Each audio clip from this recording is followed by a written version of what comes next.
Ladies and gentlemen, welcome back to your Dreamhack secondary stream here, presented to you by Beyond the Summit. Of course, huge shout out to Corsair for organizing this Corsair Vengeance Cup. It is a pretty substantial prize pool. I think the biggest one since the International outside of G1 League. It's a lot of money at stake. That is for damn sure. And what do we have for this game? This is your final game of Group A. For this stream, at least. The other one, of course, if you want to watch that, twitch.tv/DreamhackDota. That will be some combination of 2GD, Gods, Draskell, and Toby Wonkesty, those games. But over here, we have Out of Tangoes versus Absolute Legends. Currently, Absolute Legends sitting 1-1 in the group. Had a rather frustrating game versus Na'Vi. I didn't have audio, but from what I could tell, they just weren't quite on the same page. Dendi and Puppy were absolutely out of control. At least 3 fountain hooks during that game. PUDGE Chen combo for the win. And it was enough for them in the end. We actually saw a Havos Bounty Hunter. It's kind of a funny thing that Na'Vi does, where they play it as almost a one-position hero for the team. It's obviously a lot more active around the map than heroes like Anti-Mage would be in Havos' hands, but it worked out beautifully. And here we are in game. Well, it is a best out of 1, so I was going to say game out of 1. But in the final match for Absolute Legends, if they somehow lose this match, and by some crazy coincidence, 3D Max actually beats Na'Vi, then we would have a situation where 3D Max would move on and Absolute Legends would be eliminated. So they are not guaranteed to advance, but either a win from Absolute Legends or a loss from 3D Max to Na'Vi, both of which, let's be honest, are fairly high probabilities. Either one of those, Absolute Legends will be able to move on.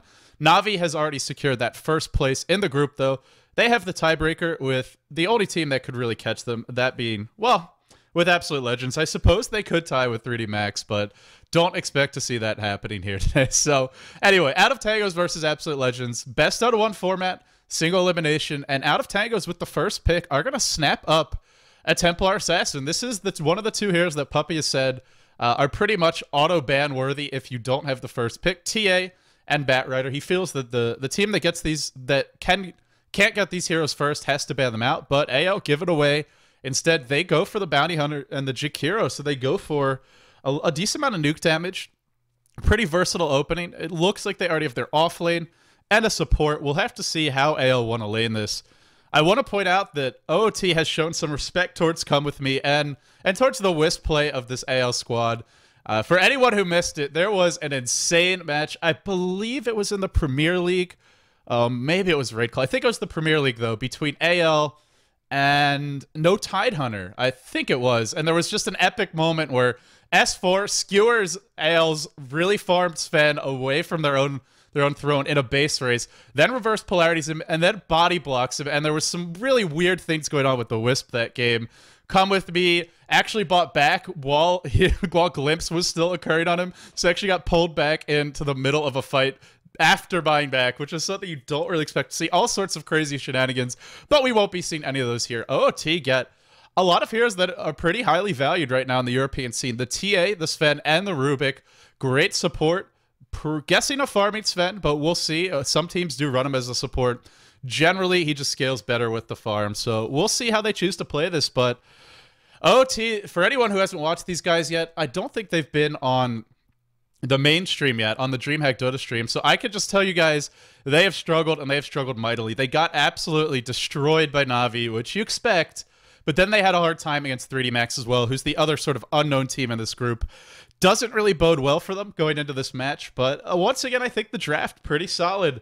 Night Stalker and Bounty Hunter, we see the IG combo coming out. There won't be a Sven, so they won't have the Warcry, but tons of chasing power, tons of lockdown. Very gank heavy for AL, which kind of fits the aggression that these players like to go by. Obviously, well, I'm a little sad to see this, but Mania's Jakiro has been picked up. I miss his Sandkid, I miss his Earthshaker play, but Jakiro is pretty much the new and improved Earthshaker. He's ranged, he's a better pusher, he's got more spammable spells, and you've still got basically a Fissure that doesn't risk blocking your own team in that Ice Path. So that'll be Mania's hero, the Night Stalker, and actually this AL team, one other interesting thing to talk about with them is the roster changes. They had Vigas on the team for a while, and Vigas he was actually cut from the team despite being a legend in the Dota 1 scene and having some good moments in Dota 2. He was cut. They replaced him with sexybamboe. The roles have switched around a little bit. This team Generally pretty flexible with the roles, but Freezer is their offlane player almost always, usually on heroes like the Darkseer. We've seen him play Clicks from time to time as well. Expect him to be handling the Bounty Hunter. Mania on the Jakiro. As for the Night Stalker, I think it would be Sony's hero, Sony Ace. I don't think it's Bamboe's or Come With Me. So then we're probably looking at Bamboe and Come With Me's hero still to be picked up. And I wonder how they're going to lane it. Maybe a solo mid Night Stalker, which is not really the best matchup versus the TA, to be totally honest, but can get some farm. You can bottle Crow. Just spam the Void to farm up your bottle, farm up your boots. But until that first night, you're not really going to be able to control the lane that well. We also want to keep an eye on the Bounty Hunter's movement. If he's in that off lane and he's getting shut down early, which they have the heroes to do, we may see him try and rotate mid, set up some early kills on the TA. There are a lot of junglers in the pool, and that's really where Come With Me, I think, can make a big impact. There's a Chen, there's an Enchantress, and I feel like especially that Chen would be a huge pickup here for AL, just to get a hero that really fuels the tower diving. Obviously, getting the early mech lets you push, so not only being able to get kills, but then the next step is converting those kills into towers, and this would be, I think, the best jungling support left to do it with. They ban out the Enigma, wanting to deny the jungle option to OoT. Should be, I think at this point, if you ban out Chen for OoT, you've really done all you can. They've gotten rid of Panda, they've gotten rid of Lone Druid. I guess it could have been a safe lane Lone Druid as the farmer. That's the one thing AL really do lack right now, is pushing. So they have all these gankers, but what can you really convert those kills into? And in that sense, Panda is kind of a pusher. He doesn't push that hard himself, but the threat of that Panda ult, getting an early Blink Dagger as well, it zones the enemy team off the tower, makes it easier for you to push.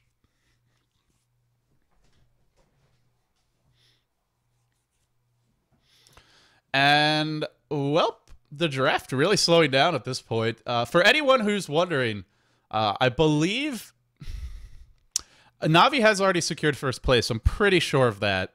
The other match, 3D Max versus Na'Vi. If 3D Max wins that, then we have a potential situation where they could look to advance, but AL holds the tiebreaker over them as they beat 3D Max. So AL needs to lose this, 3D Max looking to win that, and if both of those things happen, then AL would be in a bit of a shocker knocked out of this tournament in the group stages. But we're a long way from that. Luna getting banned. This is a smart choice, I think, to some extent, although I'm not sure if it's really a hero that AL have used a whole lot of. I haven't seen it, at least in the games recorded on Dota Academy. I've tried to watch as much European Dota as I can, but frankly, it's been tough, and Dota Academy, big shout out to them, but, well, one of the few, yeah, there's a lot of matches going on right now, and I haven't recorded anything for the past month, but I haven't seen the Luna pick often from AL. They don't have the Magnus, they don't have anything that buffs the Luna's damage inherently, but it's just sort of a strong, difficult to kill hero that makes tower diving a bit risky. Chen is in the pool. This is a big hero, and OoT, I mentioned it could be a great choice for AL. They've also picked Chen up in game 1. They wanted to pick him in game 2, but he got banned, so I think we might be seeing OoT go for the Chen now. If they go for the Chen now, then it's just down to the off lane. That's the only thing they're really lacking, unless they want an offensive tri-lane and not have a jungler. It's always hard to offensive tri-lane against Jakiro. I don't know that we're going to see it, but it is an option. Sven Rubik +1. It's a pretty strong foundation for a tri-lane. It's not overwhelming, but it's definitely good enough. And they go for the Bane. Maybe, is it maybe a solo mid Rubik? Solo mid Rubik support Bane, or I suppose there's the chance they could run the Bane solo. It's not something we see a whole lot of, but he's pretty strong at controlling the lane. Now, the issue is, what can he really accomplish later on in the game? AL not going to go for the Chen yet. They pick up Venomancer. Another very strong laning support, and this is the end of any tri-lane ambitions for OoT. With Jakiro and Venomancer as your two supports, they're way too strong defensively, way too good at punching tower dives. OoT, if they go aggressive tri-lane, I am pretty sure it's going to end very poorly for them. Unless AL really make positional errors. Just too much AoE, too much lockdown, too many spells to punish and discourage tower diving.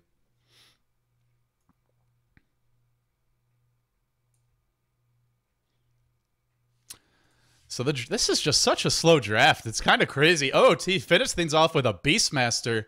Yeah, I like this pick in the sense that, well, he's great against Night Stalker. If Night Stalker's trying to gank, you have the Hawk to scout out his movements around the map. You can get an early gem if you'd like to try and de-ward. It's something the Chinese love to do on their Beastmasters. It may be. I wonder how they're going to late it. Offlane Beastmaster, safe lane, tri-lane, Sven, Rubik, Bane, TA mid. That's one option. They could offensive tri-lane, although as you know, I don't think it's the right choice, but it is a possibility. TA could take the safe lane. She does fine against Bounty Hunter. And you could send the Beastmaster mid, so that's another option. They really have quite a few options, but the one thing they don't have is a jungler. So we're going to see some combination of these heroes in the lanes, and AL go for a Pudge. They just got done being punished by Navi's Pudge, and now they want to let out a little dose of punishment of their own. This, of course, is a best out of one. This is out of Tangoes versus Absolute Legends, and we are going to see a Pudge. We're going to see a sexy bamboo Pudge. Possible. Even AL could look to go aggressive. With this Pudge, Jakiro, Veno, they could try lane. So too, do out of Tangoes have that option? I would love to see a 3-on-3 clash in the lane at the very start. Oh boy, this is an exciting game. I am looking forward to seeing how it develops. And as excited as I am, they're really OoT just trying to buy a little time, figure out who's going to be playing what. Mania on his signature Jakiro, as expected, with him and Freezer on the Bounty Hunter.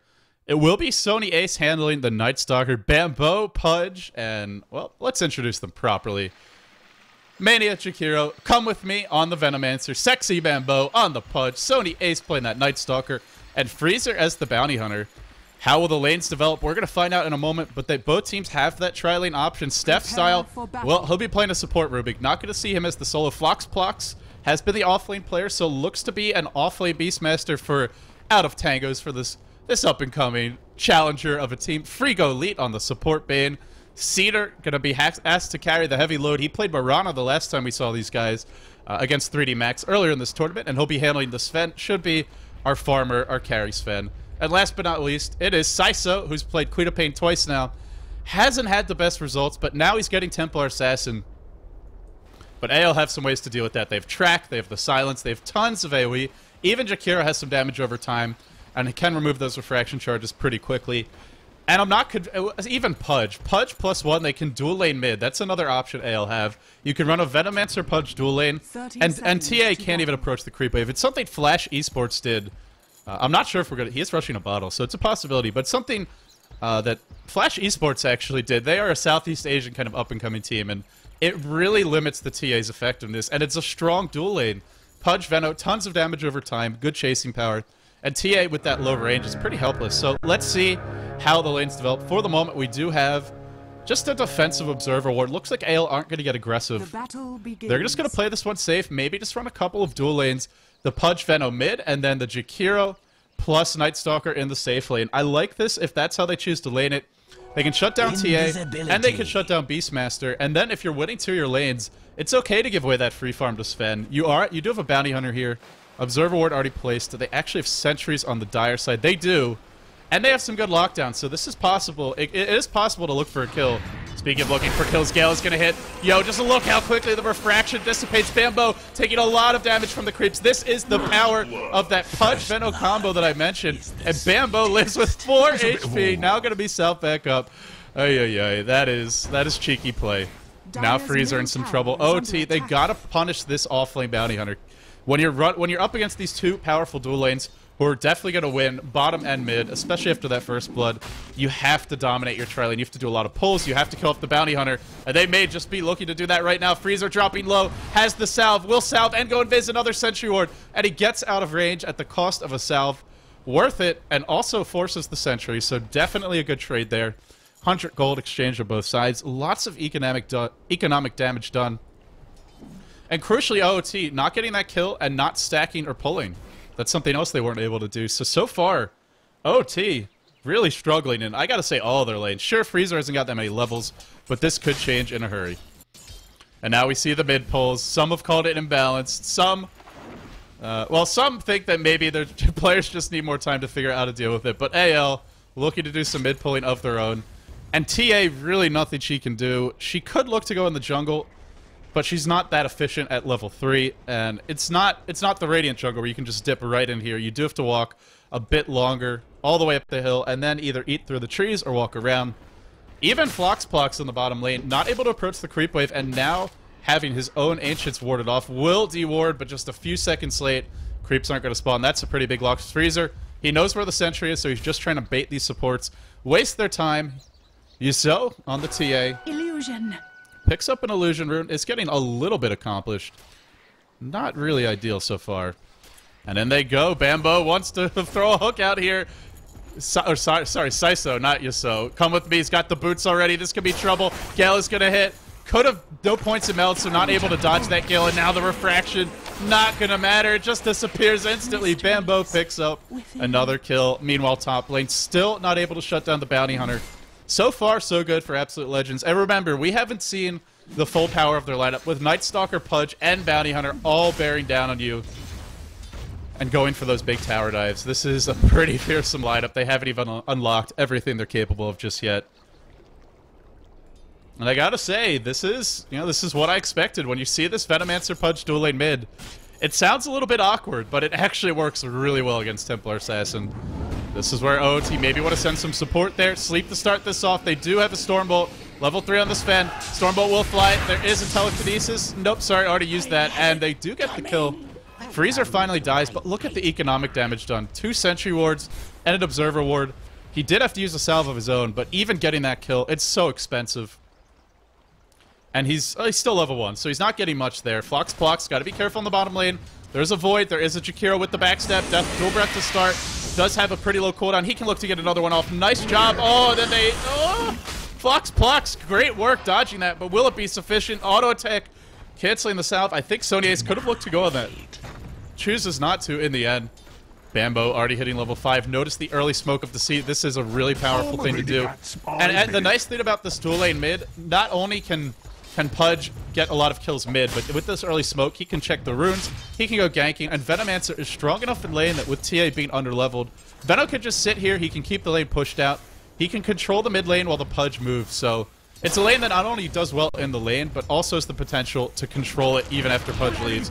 Gale is going to hit on Saiso. Come with me now. In comes the rotation from OoT. They want this kill on Veno. They are tired of his pesky shenanigans in the mid lane, and they will pick him off. A nice kill there, I gotta say.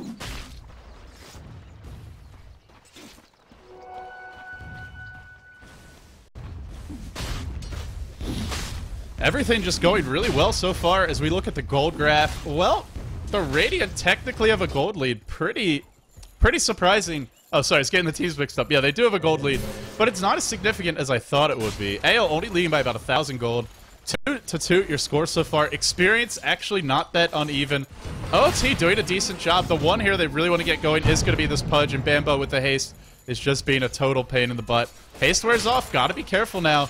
The one weakness of Pudge, that 2 base armor, very squishy. Great offensively against TA, pretty weak defensively, and with Venomancer rotating top, he is going to be left a bit to his own devices. Sony Ace continue to farm. 28 and 16, out-farming the Sven in the top lane. Only slightly, and Sven has gone for a Soul Rain. More of your utility Sven build. Not rushing a Midas, not going for the early power treads or the drums, going for really the nuke spam, to be totally honest, which is not what you see a whole lot of. It could work. I suppose it could work. I'm not really a big fan of this when you have that solo free farm lane, but Gale is going to hit on 2. Saiso getting thrown back into the Templar Assassin. Where's that hook from Bamboe? Not able to find it. The creep's doing a nice job of blocking and frustrating Bamboe, who is about to hit level 6. Remember, this is a game that AL need to win to secure that guaranteed second place finish in the group. If they lose, then they rest their hopes in Na'Vi, which is a pretty good place to rest your hopes. Although Na'Vi has been known to be a little silly with their picks and get a little aggressive once they've locked things up in a tournament like this. So we'll see, but AL can't get sloppy here. Got to make sure they take home what should be a game that they have a big advantage in. TA level 5, boots now up. Watch out for the Bamboe hook. Woohoo! Not gonna actually be there. In comes Bamboe. Hasn't opted to use the smoke. Is gonna rotate, wrap around into the bottom lane, and Flox Plox not in the best position. It's nighttime. Nightstalker has the level 4 Void. Now the rotation comes around. The trap is Sprawn Void to start. Dismember to follow. No urn picked up yet by either of these heroes, but still a delicious kill for Pudge. Now Freezer getting stunned top, and the sleep to follow, trying to let that Stormbolt cool down. They probably will wait for the full duration of the sleep. Now the Brain Slap and the War Cry, but they are getting body blocked a little bit. Sven, 2 seconds to go. Another sentry ward wasted, or used up rather, and not actually going to find the kill. Bounty Hunter looking to come back in. Cedar now on the back foot, diving this tower. They don't have track yet, but Sony Ace is on the hunt. It's nighttime, and he is on the prowl now. The big thing for AL, get that Bounty Hunter level 6. Even if it's just something where you send the Venomancer or the Twin-Headed Dragon top, just let them camp at the tower, protect it, give Freezer that safe lane farm. As soon as these guys get tracked, they get a whole lot scarier. Saiso gets dismembered mid. Look at the damage. The TA doing a lot, but Saiso will fall. I think Bamboe should have just stayed there and gone for the kill. Tries to run, pays for it. Now the Stormbolt on Freezer, and, well, where's the follow-up? There's the follow-up. Radiant Sentry Ward is here. No vision, and he'll survive. This is the power of that Offlane Bounty Hunter. Even when you're killing him, it's costing you money to do so. You'll notice that Beastmaster has managed to de-ward this and start pulling again. Is trying to stack up those Ancients as much as possible. It's a smart thing to do. And the one thing AL do lack, the way they drafted with the Pudge as the final pick, they don't have much push, so even though we see them finding kills, they're not turning them into towers yet, which means those Ancients are a bit more protected. Sony Ace diving deep onto Bane, will silence him. Now the Ice Path to follow. No brain set for you, sir, and down he will go.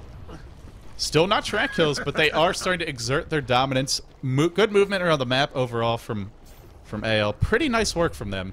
And Saiso, this is the big thing. The dual lane mid, not only are you killing Tia in lane, you're limiting her rune control, you're limiting her farm, and even when you don't have 2 heroes there, she never knows for sure. They only have the 1 ward mid, and it's just not quite enough. This TA is not having a great time, and once you get to the mid game, against this AL lineup, they have a lot of ways to deal with her. Track, as mentioned, lots of damage over time. Rot, Twin-Headed Dual Breath, and just the silence as well. It's not a game where TA can really get behind and easily come back. She's going to need some help from a couple of friends, whether it's the Beastmaster or the Sven. Rubik is getting some levels. That's important. The supports are doing well for OOT. It's really just the Beastmaster and the TA who are struggling now. I still think they can turn this around, but Gold not looking too good, and you got to remember this is without the track kills. Experience about over 2k for both teams. Now the Ice Path long range initiation. God damn, that is one annoying dragon. Plox will fall to this. And AO are just starting to have their way with OOT. They do have some TP. Sven's got one. Bane has one. This is what you want against Night Stalker, is for your team to have TP, so when he dives them, or when Pudge goes for the tower dives, the big hooks, deep at the tier 1s on your side of the map, you can turn things around. Unfortunately, there's too much burst. You know, Beastmaster died, he gets initiated on here. By the time the tiers could have TP'd back in, the damage is already done. Saiso, oh, gonna spot out Pudge with that trap. And in they go on to Freezer, but no sentry wards. It's just such an economic pain in the butt. That Offlane Bounty Hunter. It really comes down to those first couple of kills, because if you get them, then it doesn't really matter that you have to buy sentries. You just, the ball gets rolling the right way. He remains underleveled, very, very squishy. But once the first few kills miss, then you really start to feel the pinch in your pocket. Come with me, trying for a sniper Venomancer. Not gonna work, but I love it. I love the aggression from him. Ancients continue to be stacked and farmed, but this might be something for AL to farm. Beastmaster throws in the axes. I don't even think they hit the Ancients. Everything is so incredibly low. Meanwhile, middle lane TA spots the economic damage happening. Sony Ace getting a lot of gold. Mania, that's actually a little, I say a lot of gold. They can't quite tank it yet. Sven should probably make his way down here soon. Saiso, again, you can dodge that Gale if you meld, but not doing so yet. Now getting hooked, but Bamboe's taking more damage. He'll go down to the meld. Saiso dropping low. In comes Sony Ace, the big backstab. Now the Stormbolt. Everybody is joining the fight. OOT want to put an end to this aggression. Will they be able to do so? Stormbolt not available. It's a little frustrating for Sven. You know, you come in, you hit that one Stormbolt, and then you just sort of watch everyone run away. Even with 2 points in Warcry, they don't have quite the chasing power they'd like. And the other big news for AO, during this time, Bounty Hunter has hit level 6, so now Track is on the field. And AO's already secured a lead without Track, without getting towers. Now, this is going to be another concern. Plox keeps on trying to farm these Ancients in AL, even without wards. They know what he's up to. Oh, sorry, they do have a ward here. So everything's spotted out. At this point, he's got to know. And really, it should come as no surprise. Enemy is a Beastmaster on the dire side. He's stacking Ancients. He's going to be looking to make things happen and catching up in that way. Nice hook by bamboe, catches out Step Style. Step Style will fall. Now into Frigo lead. Track was used, I think. And, well, now the track on the Templar Assassin. What can she actually do? Frigo lead getting dropped, bringing him low. Now he'll fall. Saiso is silenced. They need another silence, though. Or do they? In comes the punch, the rot damage. Suddenly, 5 heroes mid, and this is the closing power, the chasing power of the AL lineup. Beastmaster, so desperately poor. If the offlane Beastmaster hadn't been shut down so hard bottom, if the Ancients hadn't been jacked 3, 4, 5 times, he's level 6. Maybe he comes with the roar and into that fight with the roar and turns things around, but without it, just not much he can do. AL went for a very aggressive lineup that doesn't push that fast, but now with Venomancer rating level 8, things get a little bit easier. They're more able to convert these kills into towers, and look at the just coordination from this squad. This will be a 5-hero track kill. That is a lot of money. Freezer going to start adding to his coffers, padding the budget of this Night Stalker, and now the Rubik forced back to base. Level 4 Void, this will help. This will give them some much needed burst damage. And in fact, Freezer, I like how his position is very smart, always sort of staying out of the middle of the lane. If you're right there in the middle, easy for them to have a ward down, but still, he might die to that Void. Nope, able to escape. Middle tower is under attack. Radiant's top tower is under attack. Floxplox has hit level 6, is going for the Call of the Wild build, not going for Inner Beast. They do have Sven, so they have, well, a different kind of aura, but still sort of a Deathball component to their team. But he does go for the Hawk. He wants to try and spot the movements of the Night Stalker on the map. Makes a lot of sense. The problem, though, is this Night Stalker is so far ahead. I don't know what you can really do against him. Floxplox is going to get caught out by Bamboe. Earned to start this one off. Hook not being cashed just yet. Going to start with the Dismember. Now a 2-hero track kill. And Freezer tries to KS that one, but Bamboe says, I earned this. This is mine. Regeneration. Come with me, constantly giving momentum to this middle lane. Now that he's level 8, which really shouldn't happen with a dual lane / roaming Venomancer, but so many kills on the board for this squad. He is 2, 1, and 5. Just such a high involvement. So he's gotten more levels than you expect. Thus, the ward's leveled up and able to control this middle lane by himself.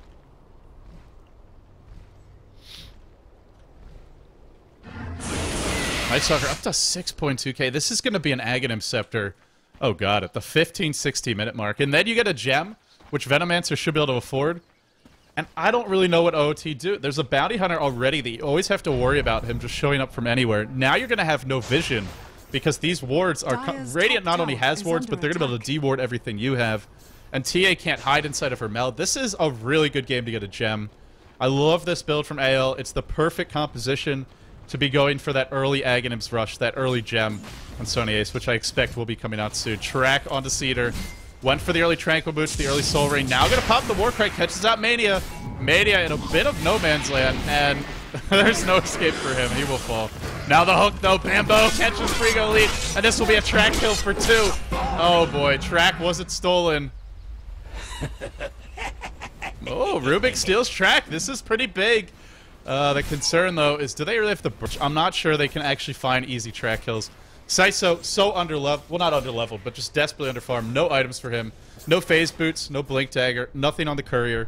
So he can't really get into the middle of the fights. I don't know if they're going to be able to find track kills, whereas AL, a hook hits, a void hits from the Night Stalker, and it's an easy kill. Speaking of easy kills, this one ain't so easy. Cedar was doing a lot of damage, and in fact, the Bane's got his ult. Now they want Freezer as well. Track up on Cedar. This will be another track kill for the Radiant. Freezer to secure that before dying in his own right. Floxplox TP's in. We still haven't seen a roar. It is 16 minutes in, and this is just a hard game to be a Beastmaster. Aghanim Scepter not quite complete. I think it might be flying out on the courier right now. In comes the Night Stalker with the silence. No TP. No escape for Floxplox. He will fall. And now the Aghanim Scepter delivered. And just look at the vision that they have. There is no such thing as hiding for Frigo Lee. Sony Ace just trying to KS that one. Bane is going to defensively sleep himself. Remains invulnerable for a second. And then he dies. Just delaying the inevitable for this guy. Tough game. OoT just not having a fun group stage, and this is not looking good. This is looking like AL in prime position to secure that second place in the group, in prime position to move on to the knockout brackets, to the playoffs, where really anything can happen. Game not over just yet, but, you know, I feel like it's got to come down to track being stolen. The Sven didn't go for a hard carry build. Really what they needed from him to make up for the other 2 lanes failing. They've got to somehow just get some track kills off the back of the Rubik. Unfortunately, he just died, and that means no track for him anymore. Not for a little while. This is a symptom of a very bad position. When the enemy support Venomancer is just parked at your tier 2 top, and there's nothing you can do about it. Normally this would never happen. Normally he'd just be killed off easily. But when you have PUDGE roaming all through the jungle, you've got Night Stalker barreling down mid. It is daytime now, but when it's night, he's just got a massive circle around. Even bigger than that. I can't even draw it on the map. Just a huge AoE of vision that he sees with darkness. Come with me, already level 11. Up to 4k gold. Oh my god, somehow he's the second highest farm hero on his team. And what do we have here? An Ogre Club for Sony Ace. 2k gold. Dismember. Nice hook by Bamboe. We'll catch out one. Now on to Cedar, who is earned up, but Roared and Freezer might actually pay. This will mean no more tracks for now. OoT, they stop the bleeding, but for how long? And it requires 4 heroes to do it. Warcry cooling down in 3 seconds. Come with me, might get trapped. Might go down. No TP on him. No items. Nice body. Nice ward block to try and stop the TA. Only delaying the inevitable. Gale and ult thrown out in rage. Or at least in protest to his death. But he will still fall. Couple of sloppy mistakes from AL. Remember, it is daytime. It's not really the best moment to engage. But now they've got the darkness up. Now they can look to go Fox Plock. Sony H charging in, head full of steam, easy kill, and now the hook on the... Oh boy, look at the vision for the Radiant right now. There is no hiding from Sony Ace. I don't know, is he just trolling? Oh, they don't have the gem. No gem for the moment. I really would like to see one soon. Frigo Leet gets Ice Path to try and keep him alive. Ice Path now going from the Twin-Headed Dragon. Frigo Leet will drop. Meanwhile, on the back lines of play, Templar Assassin does pick off PUDGE, but at what cost, I say? At what cost? And the Ice Path will fly. It does some damage, and the Macro Pyre. This will be the death. Godlike already for Sony Ace. The death of that Templar Assassin. Not a fun game. The second time I see this PUDGE Venomancer dual lane mid to shut down a TA, and the second time it's worked. It can be punished, but the way that you punish it is by having other lanes that win. Your bottom lane's got to win. You have to have a really strong jungler. Certainly your tri lane has to get kills when you're running a defensive one. When that doesn't happen, then you're investing, you're just giving away mid, you're losing mid, and you're not getting the trades off elsewhere. AL played really well, and OoT just feels like strategically they didn't really think this one through, getting outlaned at all stages of the game. Tough place to be. They're already out of contention, but this one's about pride at this point. They're not going to give up without a fight. It's their last match of the group stages. You got to figure they want to get at least a couple of kills. Come with me is the choice. He has spent his gold, Force Staff and the Bamboe Hook. Double reliable, redundant escape mechanisms. That'll be enough to get him into safety. As we look at the map control for OoT, out of tangoes, or out of map control as well. Just nowhere they can really go. And remember, it's still daytime. Bamboe fishing, not gonna find anything yet, but still looking.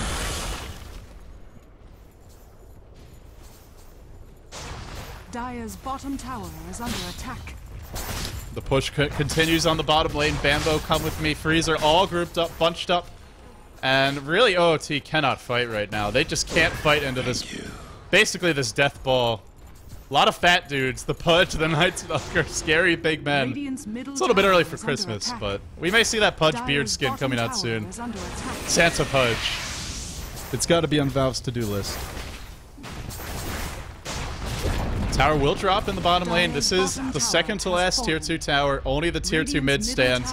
Still, Saiso looking to get the first tower up the game for his team. In comes Night Stalker. Still no gem. Saiso can meld.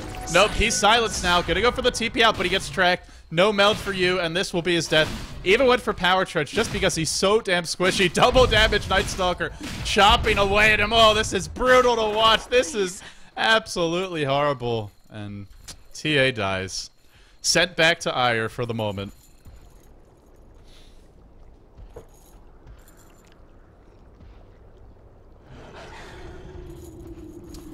I still can't believe that it's the Venomancer. Oh, speaking of the Venomancer, looks like he got picked off right as that gank was going on mid, so... OoT, they do get a kill.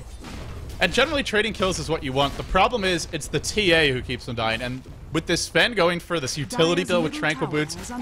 And, oh, that's another hook. That is the death of Frigo lead. Easy peasy lemon squeezy. Now, track perhaps stolen. No, it's shrink and toss. Steph Style is going to pay for this. He'll die. Easy kill for AL. And now another hook for Bamboe. He's feeling confident. Just flinging the hooks out without hesitation. Floxpox beating a hasty retreat back to base, but isn't hasty enough. The hook could be here. Bamboe getting slowed down by the board. That'll discourage him from giving further chase. And now the real fun begins for AL. It's nighttime. It's a BKB for the Night Stalker. And they have one answer for this BKB, and that... Well, actually, they have two. They have feed script. They have roar. The problem is they don't have damage. TA, no items, not even enough levels to have maxed out side blades. Which, 23 minutes in, when the enemy Night Stalker is 16, your TA, you would really like for her to have all her abilities except for the traps max. And more importantly, to have some items. All she's really got is treads, bottle, magic wand. Not going to do too much for you at this point. Roshan being attempted. Bamboe looking for a hook. Remember, they've got the Aghanim Scepter, so as soon as they get revealed, it's actually going to be AOF the jump. Roshan's dropping low, and they go. Stormbolt on 4. Can they steal it? Cedar jacks the Aegis, and the Roshan killed by the Dire. What a play! What a turn of events! All of a sudden, it's OOT who are turning this game around. Sonier's dropping low. Back to life comes the Sven. Incredible play. Incredible turnaround. Pudge now on the high ground. sexybamboe wants a hook. He shoots. He scores. He picks up one. Wants some more. Actually might be his downfall. Bamboe four-stepping away. Freezer fighting to kill in the back lines of play. But oh my goodness, OOT, they have a pulse. They have some signs of life. What a turn of events at that Roshan pit. Oh boy. Maybe not enough though. Saiso trying to kill off Freezer. No detection for him. Oh boy. That was something special from this Sven. Cedar hasn't had the biggest moments yet, but what a play by him. Bamboe gets stunned. Roared up as well. Should drop to this. This is a bit of a blunder for Bamboe, getting picked off. Not able to rot deny there. Now Saiso being chased all over the place. He's going to pick up a haster. No, yes he does. Just in time, but nope, not in time. I think was trying to wait for the ice path. Ends up dying for his troubles. Didn't use the haster. Oh man. AL just getting a little sloppy, but in spite of that, with track gold, the signs of life from OOT, it is only the faintest of pulses. It's very thready at best.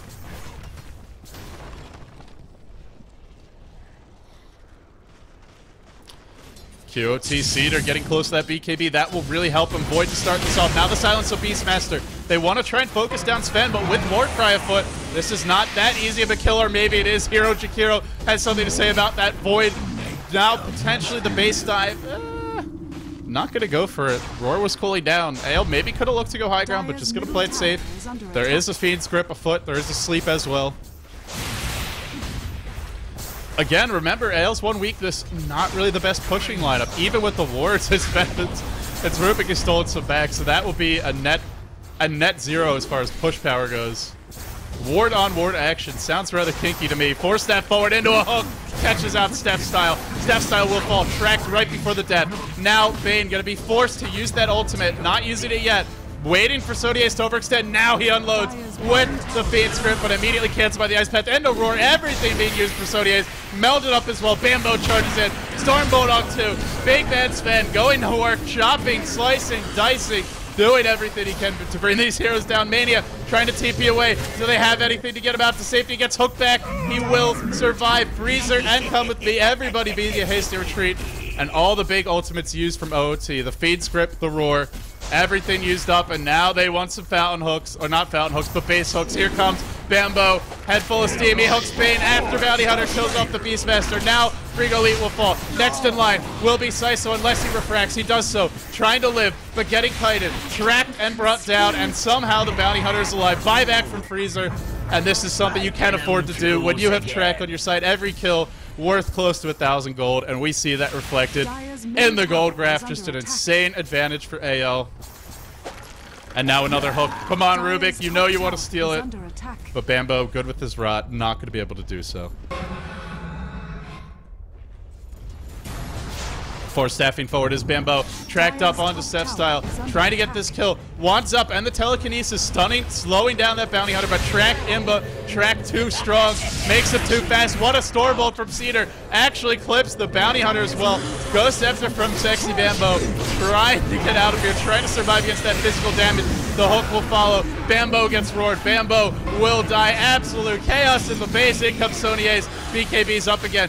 Roar already been used. Fade, no feed script for him. Now into Steph Style. Sony Ace is just clawing these guys apart. Telekinesis still cooling down. Sony Ace will fall. Does anybody actually stay dead in this game? Come on, guys. I've got 2 days of vlogcast to follow. Oh, paintitgold, where art thou? On to Saiso. He's dropping low. Sony Ace. Still, they haven't gotten this base tower. Score now 41-19. Man, oh man, is AL absolutely relentless. Force staffing forward into the hook. Bamboe strikes again. Sony Ace dropping low, but will be able to survive. Mechanism picked up on Come With Me. We went back for that after the force staff. This is going to help the push. And I think this may finally... Oh, this is another hook. Saiso gets caught again and again and again. Sexybamboe doing his best Dendy impersonation here today and hitting some nice hooks. OoT just getting absolutely outclassed on this best out of 1. It's been a tough group stage for them. It was one of the tougher groups in the event, I gotta say. Sure, the third team not as strong, but at the top of this group, AL and Na'Vi, 2 extremely fearsome contenders. Force staffing away is Bamboe. Meanwhile, the hook to fly catches out Rubik non-stop. These guys are so relentless. Bounty Hunter's just farming. Freezer just wants to get some items up. He's had enough of track gold. Apparently, it doesn't please him. And they don't need him either. Perhaps the signs of a disbandment to follow for absolute legends. I'm kidding, of course. I like the new roster. Hopefully they stick with it. Had a bit of a blip on the radar against Na'Vi, but take care of business in this game. And against OoT, they will secure advancement into the playoff bracket, where anything really can happen. Good luck in the next round. Great manners from OoT. Out of tangoes. Nice performance from them. Even just being able to get into the same game as AL in a major tournament like this, they deserve respect. It's tough. AL showing their veteran poise and showing that this is a pretty scary all-European, bit of an international lineup. You've got your Romanians, you've got your Dutch player in sexybamboe. Of course, you've got Mania, the Dane, and, well, you've got Mania on his signature, his new signature hero, the Jakiro. It works beautifully. Sony Ace showing a nice Night Stalker. Oh, no, this one really came down to the lates, came down to the individual play of AL just being superior to OoT. And AL will take the series, will take this best out of 1, 47-19. AL finished in the group 2-1. OoT will be your last place team, 0-3 for them. A tough run. Oh boy, not an easy way to finish out the group stages, but they showed a lot of resilience, sticking it as long as they did. So props to them for that. That wraps it up for Group A. I believe there is another game going on right now. Na'Vi versus 3D Max over on the main event stream with Gods, Draskell, and of course Toby and 2GD. Not sure if that game's over yet, but if you want something to watch while you wait, go check that out. Twitch.tv/DreamhackDota. Of course, I'm LD. Thank you all for joining me. Hope you appreciate the cast. We will be coming back after this with some Group B games, so stay tuned for that. They should kick off, I believe, sometime in the next 30 minutes, but I'll have more information for you that in a jiffy. For now, this is going to be LD, signing off.